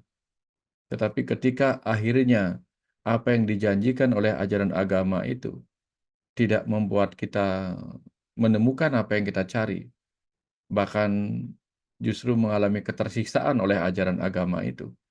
Bukan ajarannya yang sebenarnya menyiksa kita, tetapi orang-orang yang mungkin mengajarkan agama itu yang membuat kita merasa tidak menemukan jawaban atas apa yang kita cari. Itu yang kadang-kadang bisa membuat orang itu berpikir bahwa agama itu tidak ada gunanya. Tuhan itu tidak ada gunanya. Sehingga kemudian dia menjadi agnostik, bahkan tidak percaya pada Tuhan. Ya, sebagaimana kita tahu banyak orang bahkan tidak percaya pada dirinya sendiri.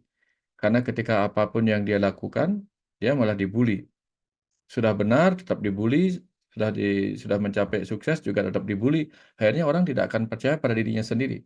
Hal yang sama terjadi ketika orang mencapai mencapai pencarian terhadap Tuhan, tapi tidak juga menemukan apa yang dia cari gitu. Akhirnya dia nggak percaya pada Tuhan itu sendiri, tidak percaya pada apa kata agama, karena melihat agama yang diajarkan itu ternyata tidak menunjukkan manfaat dari apa yang sering disampaikan. Nah, contoh misalnya kita mendengar promosi, ada rumah makan enak, luar biasa, begitu kita masuk dan belanja di dalamnya, ternyata makanannya tidak sesuai harapan. Lama-lama mungkin kita tidak bikin ke sana lagi, gitu. Nah, ini contohnya. Tetapi ketika orang bisa menemukan hakikat terbaik dari ajaran agama yang sedang dianutnya, di situ mereka akan baru mengerti bahwa, oh, ternyata ini maksudnya ajaran agama itu. Ternyata ajaran agama itu sangat sangat bermanfaat bagi kehidupan saya kalau diajarkan dengan benar, direnungkan dengan benar, dan dilaksanakan dengan benar. Tapi jika ajaran agama justru tidak menjadi rahmat bagi kehidupannya sendiri, tidak menjadi rahmat bagi kehidupan di luar dirinya, ini sering membuat orang jadi berpikir buruk terhadap agama. Akhirnya menjadi agnostik, tidak mau lagi mempercayai agama itu. Padahal bukan agamanya yang salah, yang mengajarkan yang salah. Ya, mungkin terlalu tidak membawa pada kesadaran karena pengajarannya. Padahal di mana-mana harusnya agama itu adalah ajaran yang menyebabkan orang bisa hidup lebih baik, lebih damai, lebih sukses, lebih tenang, lebih bahagia. Harusnya demikian, karena itu memang tujuan agama. Agama diajarkan oleh orang-orang suci. Kalau menghasilkan batin yang penuh noda, tidak mungkin. Tidak mungkin orang suci dilahirkan di kehidupan ini untuk mengajarkan perbuatan-perbuatan yang menodai dirinya sendiri. Karena dia tuntunan menuju Tuhan. Tidak mungkin ajaran agama harusnya menjadi jalan kita bercengkrama dengan setan. Nah, kecuali ada yang salah menggunakannya. Karena sebagaimana matahari sebagai cahaya, cahaya matahari bisa membuat terang kalau digunakan dengan tepat, justru bisa juga membutakan kalau digunakan dengan cara yang salah. Nah, ini contohnya. Kira-kira seperti itu, Mbak. Maka ajaran agama yang dipahami dengan cara yang salah bisa menjadi cara kita untuk bertumbuh lebih dalam, mencari guru yang bisa mengajarkan kita hakikat kebenaran dari agama itu sendiri agar kita menjadi rahmat bagi kehidupan orang lain dan kehidupan ini menjadi rahmat bagi perjalanan kita di dunia ini. Saya kira seperti itu sih, Mbak. Ya. Selamat malam, Mas Wayan. Yang mau saya tanyakan di sini, saya pernah dengar bahwa diri kita ini merupakan materi dari alam semesta ini. Nah, berarti apakah segala kejadian yang di luar dari diri kita itu merupakan segala penjelasan yang dikembalikan ke diri agar kita lebih ketahui materi yang ada dalam diri kita. Nah, itu saya Pak Wayan, pertanyaan saya. Ya, terima kasih, Mas. Pertanyaannya bagus. Ya, memang tubuh kita ini kan memang benar-benar berasal dari alam. Contohnya begini, tubuh kita ini dari bentuk sel sperma. DNA tubuh kita ini dibentuk dari 5 jenis atom. Ada atom karbon, hidrogen, oksigen, nitrogen, fosfor. Itu yang atom utamanya. Dan atom kita tahu berasal dari materi di alam semesta. Karbon, hidrogen, oksigen bisa menjadi karbohidrat yang kita makan. Fosfor, nitrogen juga bisa kita dapatkan dari makanan. Jadi semua bahan-bahan tubuh kita yang membuat kita bertumbuh terus sebesar sampai sekarang ini, kita dapatkan bahan-bahan material atomnya itu dari makanan-makanan. Makanan itu sendiri adalah kumpulan atom-atom yang menjadi molekul, yang menjadi senyawa, yang menjadi bahan baku yang dikumpulkan dari tanah, air, udara, dan cahaya matahari energinya oleh tumbuh-tumbuhan. Lalu kita makan dan menjadi materi pembentuk tubuh kita. Sementara makanan yang berasal dari bumi tadi, di awal sekali bumi kita adalah pecahan dari matahari. Dan matahari kita sendiri adalah kumpulan debu-debu kosmik yang memadat menjadi bintang-bintang itu. Artinya tubuh kita secara asal adalah berasal dari alam semesta itu sendiri. Sehingga dia memiliki kesesuaian dengan alam semesta. Makanya sering diajarkan bahwa ketika kita mempelajari diri kita sebagai alam semesta kecil, kita juga bisa melihat bagaimana alam semesta besar ini tercipta. Nah, ia yang mengenal dirinya akan mengenal Tuhannya, ia yang mengenal rahasia dirinya mengenal rahasia alam semesta. Sehingga mempelajari diri sendiri, itu akan membuat kita juga bisa mengerti alam semesta ini sebagai apa.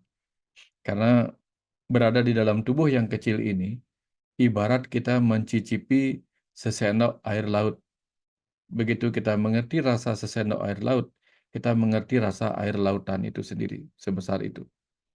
Jadi begitu kita mengenal rasa menjadi alam semesta kecil tubuh kita ini, sebagai jiwa kita akan mengerti rasa menjadi jiwa bagi alam semesta raya, yaitu Tuhan. Nah, jadi kita sedang mengalami posisi miniatur alam semesta raya di dalam diri kita sendiri. Nah, jadi apa yang terjadi di alam semesta raya bisa berlaku juga pada diri kita. Sehingga perubahan cuaca di luar bisa menjadi perubahan kesehatan kepada diri kita. Nah, ini juga ajaran yang mengingatkan kita bahwa hati-hati dengan pikiran kita. Setiap frekuensi pikiran kita bisa terkonek dengan semua orang, setiap bagian dari semesta ini. Kalau terus-menerus kita melakukan pemikiran yang seperti itu kepada alam semesta ini, itulah yang akan kita dapatkan. Sudah nyata-nyata seperti itu. Kalau kita berlaku buruk pada sungai dengan membuang sampah di setiap selokan, selokan menjadi tersumbat, aliran air sungai ke selokan juga menjadi tersumbat, lama-lama sungainya menjadi banjir. Ini sudah dinyatakan di mana-mana. Jadi walaupun kita melakukan hal kecil yang buruk di dekat rumah kita, itu bisa berefek kemana-mana. Ya, sawah bisa hancur, banjir di mana-mana gitu. Ketika kita menebang pohon-pohon di rumah kita sembarangan, nanti oksigennya berkurang, rumah kita menjadi lebih panas karena tidak ada tumbuh-tumbuhan yang memberikan kesejukan di situ. Ini sederhana bagaimana perlakuan kita kepada alam itu mempengaruhi diri kita juga. Karena kita bagian dari alam semesta raya ini sendiri, terutama yang ada di bumi ini.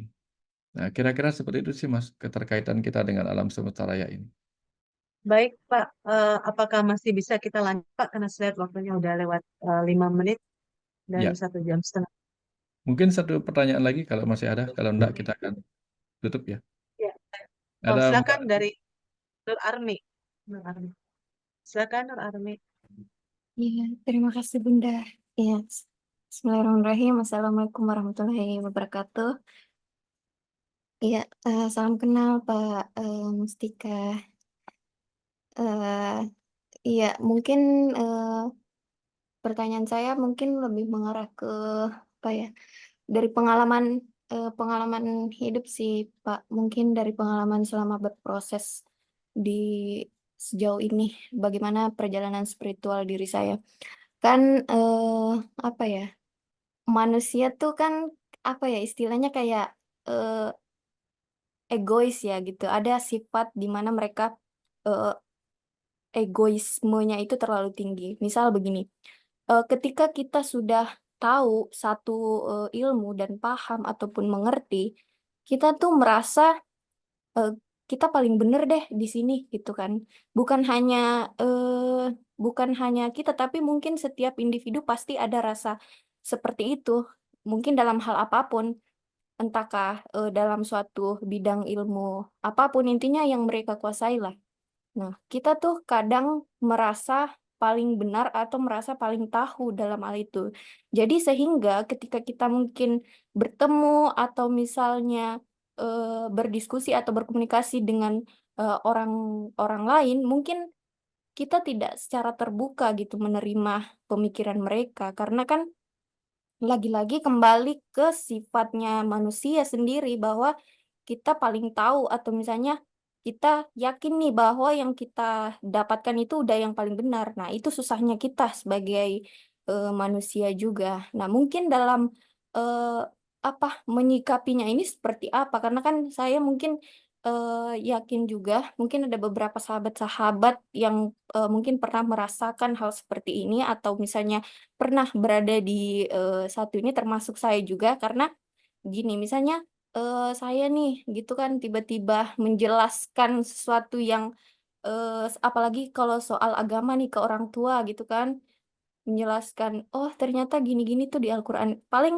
eh, apa nyeletuknya tuh orang tua ah kamu mah baru kemarin belajarnya nggak usah so tahu kayak gini gitu paling celetukan seperti itu yang membuat kita merasa apa ya kok gini amat gitu yang dapat padahal kan yang kita bawa itu bukan cuma suatu kebenaran saja tetapi kan memang harus benar-benar disampaikan. Nah, kadang-kadang kalau misalnya kita menyampaikan sesuatu apalagi di zaman sekarang itu kesannya apa ya? Kayak terlalu mendalami gitu suatu ilmu apapun padahal kan sebenarnya kita wajar loh kalau misalnya kita ngomongin sesuatu apalagi tentang agama ataupun Al-Quran itu sendiri. Nah, mungkin eh, saya butuhnya pandangan aja sih, Pak. Gimana cara menyikapi atau misalnya bagaimana harusnya kita ketika berada di posisi itu. Mungkin itu sih, Pak, di yang ingin saya tanyakan. Mungkin mengarah lebih ke diskusi saja. Terima kasih. Terima kasih, Mbak Nur. Ini pertanyaan dan pengalaman yang bagus sekali. Ya, rata-rata di kehidupan ini kita sering ketemu hal-hal seperti itu dan barangkali benar. Kita pun mungkin pernah di posisi seperti itu. Karena makanya diajarkan di bahasa Indonesia mungkin tentang peribahasa ya. Tong kosong nyaring bunyinya. Ada lagi tentang seperti padi makin berisi makin merunduk. Ya, itu memang di mana-mana berlaku bahwa ketika orang tahunya sedikit, itu suaranya banyak.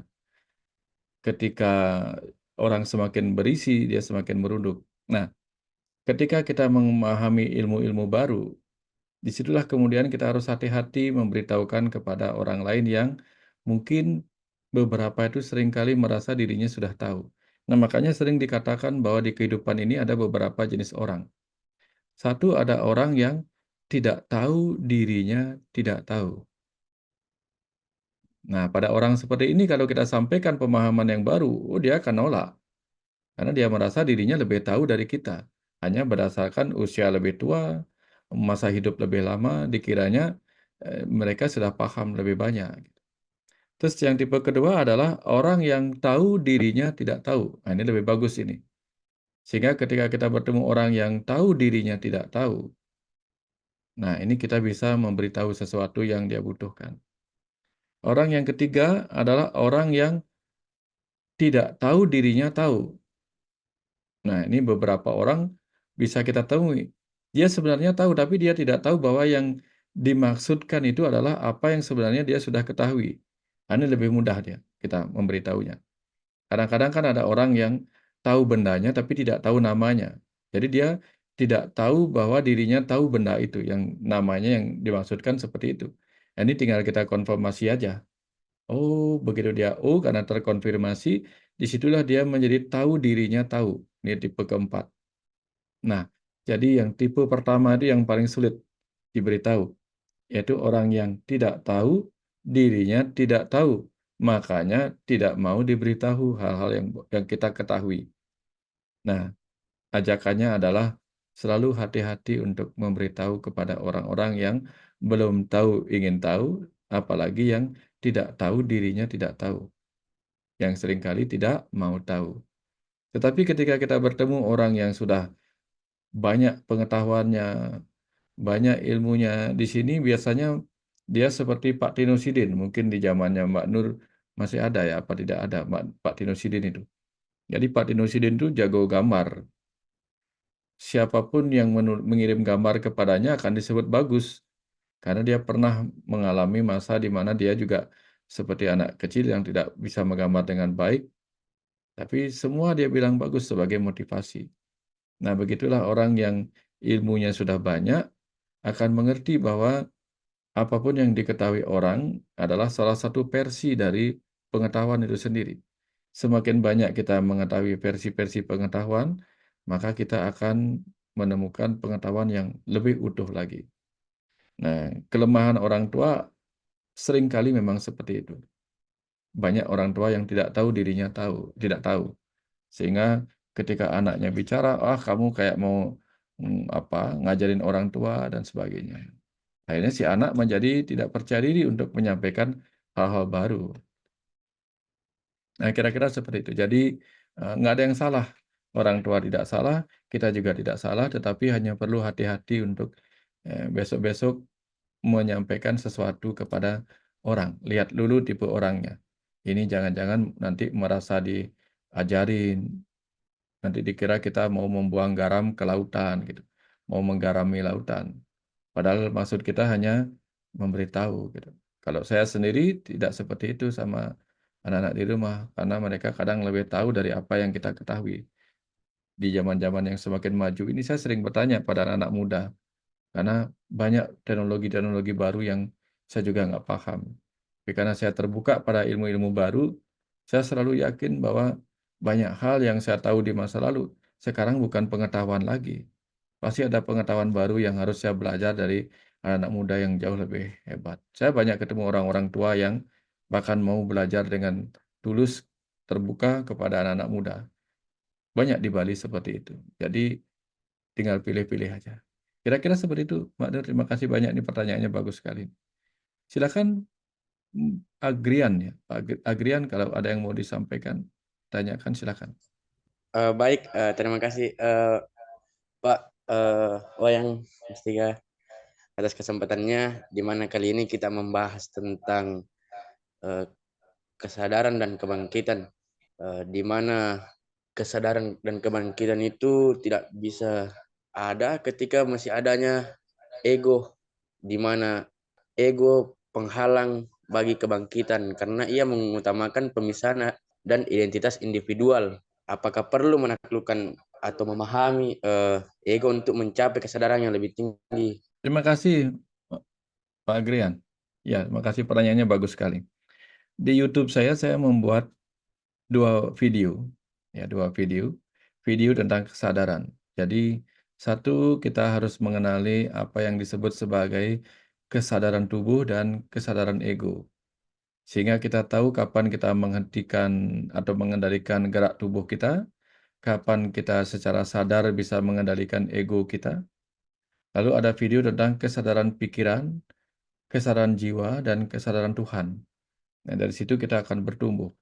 Nah, banyak orang tidak bisa mengendalikan egonya karena dia tidak mengetahui dan tidak menyadari mana ego, mana pikiran, mana perasaan, mana kehendak tubuh.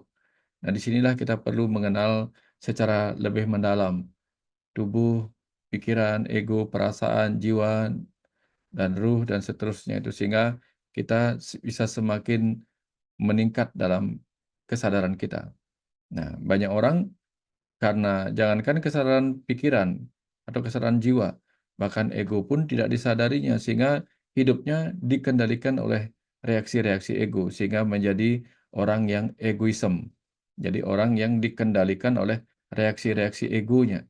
Seperti halnya tubuh yang dikendalikan oleh reaksi-reaksi sistem imunnya.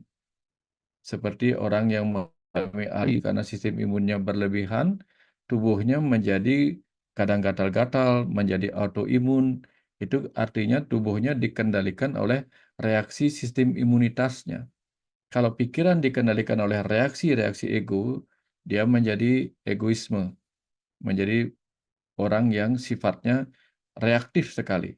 Ya, sedikit-sedikit nyalahin orang, sedikit-sedikit emosi, itu karena dia dikendalikan oleh reaksi fight or flight dari egonya. Ya, sedikit-sedikit tidak mau ketemu orang, sedikit-sedikit menganggap orang lain itu tidak layak bagi dirinya dan sebagainya lah. Sangat, sangat egoisme seperti itu. Tidak mau mendengar apa kata orang lain karena dianggap orang lain selalu lebih rendah dari dirinya, gitu. Ini contoh seperti itu. Sehingga kalau kita sudah sadar mana itu reaksi ego kita dan kita bisa mengendalikannya, di situ kita akan mengalami proses pembelajaran untuk menuju peningkatan level kesadaran sampai tiba di kesadaran semesta atau bahkan kesadaran Tuhan. Nah, ini butuh proses lama. Ya, tapi tanpa belajar kita tentu tidak akan bisa mencapai proses itu. Ya, yang kita butuhkan adalah proses pembelajaran. Kira-kira seperti itu, Pak Mas Agrian. Mudah-mudahan dipahami. Ya, Mbak Nur, ada lagi, Mbak? Nah, tampaknya waktu kita sudah lumayan ya, satu jam lebih ya, 1,5 jam lebih. Ya, ya. Iya, Pak. Ini ada bagaimana? Aku juga mau bilang. Oh ya, ada Noval mau bertanya ke saya sudah lebih katanya waktunya. Tapi Oh, enggak minta apa-apa, izin enggak untuk apa-apa. Masih ada 1-2 boleh, enggak apa-apa. Baik, terima kasih Pak Wayan Mustika. Eh, Salam Pak Wayan. Sini saya cuma mau pernyataan Pak Wayan. Ibaratnya seperti yang sekeluarkan ini nih, ibaratnya wadah kosong untuk diisi oleh cahaya-cahaya lain itu Pak Wayan. Nah, sini yang saya dapatkan tadi Pak Wayan mengenai tentang kebangkitan dan kesadaran yang menggambarkan sebuah eh, ilustrasi menuju ke kesempurnaan yang apa adanya itu Pak Wayan. Di sini saya dapat tentang kebangkitan itu sendiri, yaitu kalau kita pikir kata kiamat itu kan tentang kebangkitan. Kemudian, nah yang saya tahu kemarin-kemarin itu Pak Wayan, tapi saya tidak menyalahkan pengetahuan saya itu karena dari pengetahuan itu saya beranjak untuk terus refresh pemikiran saya untuk terus membuat wawasan saya terbelah terus menerus. Walaupun mungkin orang melihat itu suatu kegagalan, tapi saya menganggap itu suatu pencapaian kegagalan itu sendiri. Nah, di mana eh, yang saya rasakan bahwa diri kita setiap harinya merasakan kiamat, tergantung pembawaan jiwa yang mau bangkit dalam keadaan apa. Karena kiamat terjadi tiba-tiba, kan keadaan dalam keadaan yang tidak kita sadari, sesuai dengan apa yang saya dapatkan juga melalui firman Tuhan, salah satu kitabnya di Al-Quran, di Quran surah 43 ayat 66. di mana situ Allah menegaskan bahwa kiamat itu terjadi tiba-tiba, bahkan di beberapa ayat pun mengatakan hal yang sedemikian. Namun di ayat ini menegaskan bahwa bahkan kita dalam keadaan tidak menyadari itu. Jadi yang saya dapat juga tadi, baik dari sharing Pak Wayan, kemudian sharing sahabat-sahabat juga yang menguatkan untuk mengisi teka-teki perjalanan spiritual ini, yang saya dapatkan adalah pentingnya mengenal lapisan-lapisan dalam jiwa kita. Karena juga saya juga diperlihatkan eh, dalam Al-Quran bahwa ya ketika kita membaca suatu kitab ketetapan itu, sebaiknya kita membacakan ke diri kita sendiri. Jadi kita harus mengenal jiwa-jiwa kita, entah lapisan-lapisan dalam hal pengetahuan, identitas, bahkan keakuan itu sendiri, kata-kata aku. Nah, agar kita sadar yang berbangkit saat ini, apa cahayakah atau kegelapan itu sendiri. Dan kemudian untuk kesempurnaan itu, Pak Wayan, yang saya tangkap bahwa sempurna itu adalah apa adanya. Karena Sang Pencipta sangat tahu apa yang kita butuhkan untuk mengisi kekosongan yang membuatnya sempurna. Tergantung kepekaan jiwa yang dialirkan ke pikiran dan tubuh jasmani ini. Akhirnya, dengan menyadari kesempurnaan, kita tidak akan melawan sejatinya atau sewajarnya semesta kecil ini ingin berbuat. Karena kalau kita lihat dari semesta besar, jika terpenuhi kadarnya untuk hujan, dia akan hujan. Jika kemarau, dia akan kemarau. Tidak pernah semesta besar ini saling bertentangan akan apa yang sewajarnya yang dia harus lakukan apabila terpenuhi kadarnya. Nah, di sini saya lihat pahami diri sendiri, kenali jiwa, jadilah cahaya itu. Lihatlah melalui mata, karena mata adalah pelita. Mata yang baik, maka tubuhmu akan terang. Mata yang buruk, maka tubuhmu akan gelap. Demikian Pak Wayan apa yang bisa saya dapatkan dari sharing kita pada malam hari ini. Begitupun tadi saya kembalikan awal pembicaraan saya bahwa yang saya kemukakan ini adalah kekosongan uh, yang saya berharap untuk diisi oleh tiap-tiap cahaya yang ada pada makhluk-makhluk ciptaan Tuhan semesta alam itu sendiri. Demikian Pak Wayan. Salam Pak Wayan. Terima kasih, Mas. Wah, ini luar biasa nih, luar biasa. Mas siapa? Mas Novel? Siapa namanya? Novel, Pak. Novel ya. Ya, ini luar biasa nih, mantap sekali nih. Ya, di usia sangat muda, tapi pencapaian pemahamannya luar biasa. Betul sekali bahwa kadang kita mengalami kiamat, kalau kiamat dimaknai sebagai bangkitnya kesadaran, itu bisa tiba-tiba. Tiba-tiba kita bisa mengalami aha moment itu, aha gitu. Artinya, oh gitu. Nah, oh itu artinya sebuah kebangkitan kesadaran kita akan sesuatu yang sebelumnya tidak kita sadari. Seringkali kita akan mengalami itu ketika kita membuka diri kita terhadap ilmu pengetahuan dan pengetahuan baru yang bisa mencerahkan kita di kehidupan ini. Dan tentu setiap tangga-tangga itu tidak ada yang salah. Ya, misalnya ketika kita ingin pergi ke sebuah tempat yang jaraknya 10 km dari tempat kita berdiam, maka setiap meter pun bukanlah langkah yang salah. Karena setiap meter itu akan menjadi 1 kilometer akan menjadi 10 kilometer dan membawa kita ke tempat yang kita tuju. Benar sebagaimana disampaikan tadi bahwa tidak ada titik-titik kesalahan sebenarnya kalau kita melanjutkan perjalanan. Sampai kita tiba di titik tujuan, kita mengalami pencerahan itu sendiri. Tidak akan ada cahaya yang bermanfaat kalau kita tidak sedang ada dalam kegelapan. Karena hanya ketika pernah ada dalam kegelapan lah kita akan rindu pada cahaya. Ketika kita pernah lapar, maka makanan itu akan sangat berharga. Ketika kita sakit, maka kesembuhan dan kesehatan sangat berharga. Sehingga semesta memang seringkali membuat kita mengalami hal-hal yang terbalik seperti itu.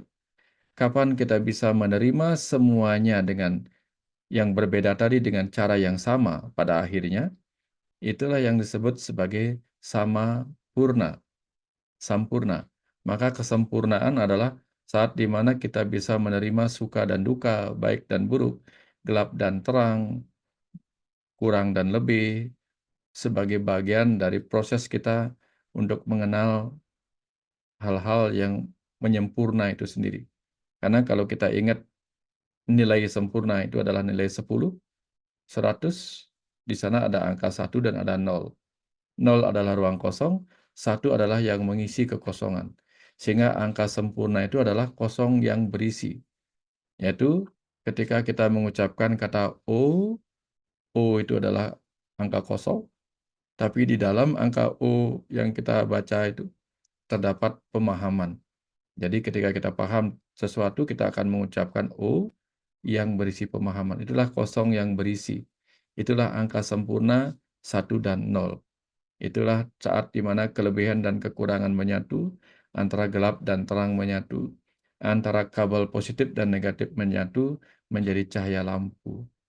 Nah, itulah sempurna. Kira-kira seperti itu tambahannya luar biasa yang dicapai oleh kesimpulannya Mas Novel tadi.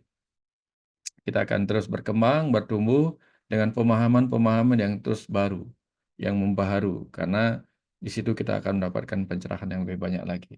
Kira-kira seperti itu tambahannya, bagus sekali, Mas Novel. Ya, Baik Pak, Alhamdulillah sangat banyak hal yang kami dapatkan pada pertemuan pada malam hari ini yang ternyata sungguh pertemuan itu tidak akan ada batasannya di saat kita sudah mulai untuk membuka diri. Tidak ada batasan meskipun jaraknya jauh. Ini sudah terbukti Pak bahwa janganlah kita menutup diri.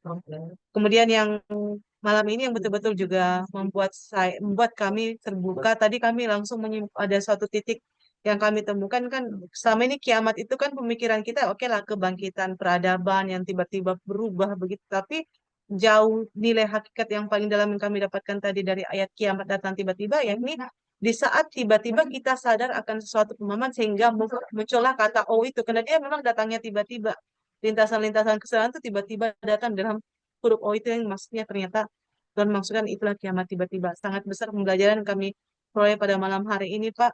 Dan kami dari di sini saudara-saudara yang ada di Parepare betul-betul sangat berterima kasih dan juga dihadiri oleh kedua orang tua saya pada malam hari ini, dan saya sangat bersyukur juga, kami sangat bersyukur dikelilingi oleh manusia-manusia. Kami semua ingin belajar untuk membuka diri terlepas dari segala bentuk ketertutupan dan kemelekatan. Kami ucapkan terima kasih Pak, dan kami mohon maaf Pak jika banyak waktu yang kami gunakan dalam pertemuan ini, dan lagi-lagi semoga Allah Tuhan semesta alam senantiasa melindungi Bapak, dan juga sebenarnya sahabat-sahabat di sini mengharapkan pertemuan ini bisa dilakukan secara rutin. Kami tinggal tunggu waktu saja dari Bapak, sangat banyak mungkin insya Allah sahabat-sahabat yang akan bergabung. ya, siap, ya. Nanti sengaja saya pilih 1 jam. Ini sudah hampir 2 jam juga ini. Saya ambil 1 jam, 1,5 jam atau 2 jam itu supaya nanti bisa dimasukkan ke dalam YouTube. Boleh ya, Mbak ya? Boleh kita rekam ini, saya olah jadi video YouTube ya, supaya nanti bisa diulang-ulang lagi rekamannya. Boleh ya? Boleh Pak, boleh. Boleh. Ya, oke. Ya, mudah-mudahan nanti apa yang sudah ditulis di dalam kitab suci Al-Quran itu bisa terbaca dengan baik, termaknai dengan baik.